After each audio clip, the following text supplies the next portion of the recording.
I shall discuss the theory that I bring forward in this paper using my own experience with ayahuasca as a point of reference. There are 8 arguments for supporting my hypothesis that I will bring forward and illustrate with examples. These arguments are: 1. Preparation of the brew. 2. Trance lasting hours after extensive vomiting and diarrhea. 3. Effect of the shaman's use of cigarette smoke. 4. The shaman's focusing his thoughts on the client. 5.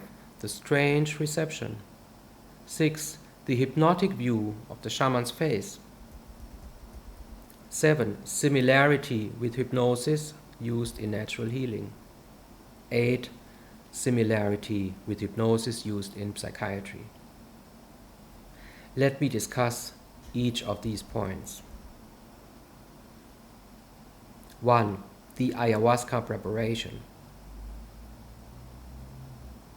Upon my question about the details of the preparation of the brew, it is highly interesting what the shaman conveyed to me the morning after my arrival in Misahuali, Ecuador. We had been discussing the religious nature of the ayahuasca experience, and Jimela, his assistant, was talking about her husband Rafael, a Polish businessman who, from what they said, appeared to be a prototype of a skeptic.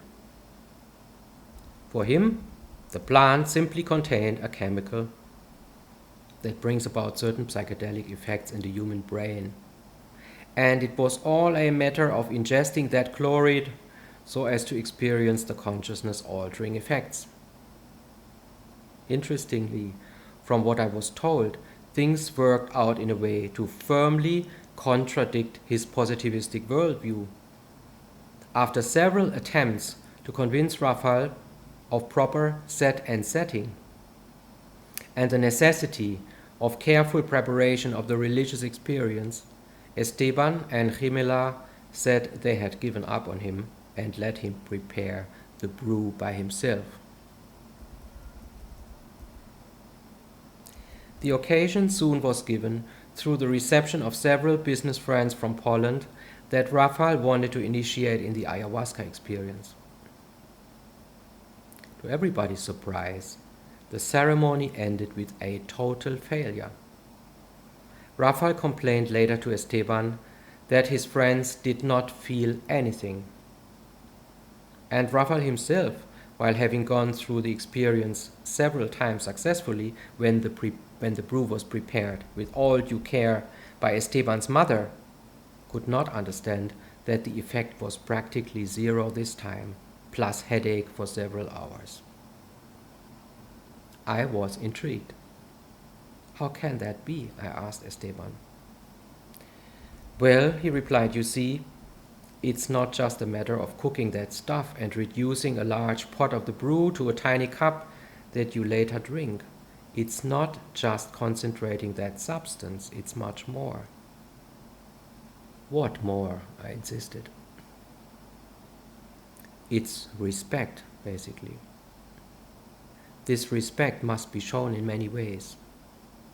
The tradition, for example, says that a woman who has her days must not be in the house, and the couple must not engage in intercourse during the time the brew is on the stove.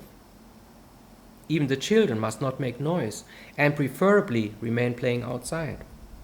And then there is one more element. During the whole 3 to 4 hours the ayahuasca is on the stove, the shaman must focus on the pot. His entire psychic energy must be focused upon the brew. All along it's on the stove. He should not engage in any other thought. He should not leave the house. He should not have any leisure time, and he should by all means not touch a woman. He must give his entire respect to the ayahuasca until the moment it is ready. What does this imply practically? I asked. It implies that he concentrates his thought energy on the event.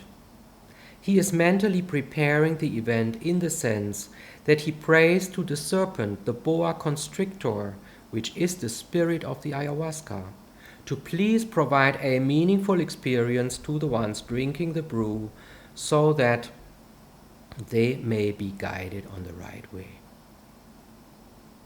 That means he will not quit the room where the stove is burning, and he will kind of court the brew with his whole attention, caring for the fire, the right level of heat, and so on. He may smoke, but his mind must remain focused upon a positive outcome of the later experience. He must also feel a sort of reverence toward the ayahuasca spirit. It means that he really is pure in his intentions and not doing it for money, for example, but with the intention to help people, either for their spiritual advancement or for healing, depending which branch of shamanism he is personally adhering to.